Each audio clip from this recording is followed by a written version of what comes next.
Ito ay rated SPG. Striktong patnubay at gabay ng magulang ang kailangan. Maaaring may masiselang tema, lengguwahe, karahasan, sexual, horror o droga na hindi angkop sa mga... Tuluyan na ngang tumistigo ito ngang si Trixie laban sa kanyang sariling ina dahil hindi na nga kaya ni Trixie na itago pa ang kasamaan ng kanyang ina.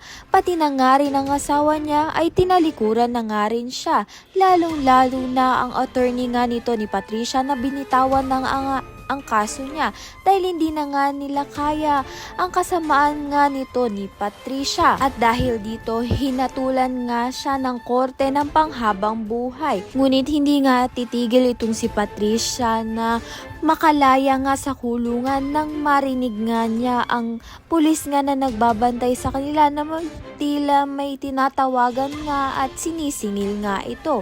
Ngunit wala ngang maibigay ang pulis kaya naman nga nang matapos nga ang usapan nila ay sumingit nga itong si Patricia na kung kailangan niya nga raw ng pera kapalit nga na palayain nga siya. Malaking posibilidad nga na bago nga mapakawalan nga ng pulis ito ngang si Patricia ay malaman na nga ni Lilith ang ginagawa nga niya kaya wala na ngang kawala itong si Patricia kundi makulong nga ng panghabang buhay. Ayan nga ang posibilidad na mangyari sa katapusan. Ayan nga pakatutukan natin. Maraming salamat sa iyong panonood.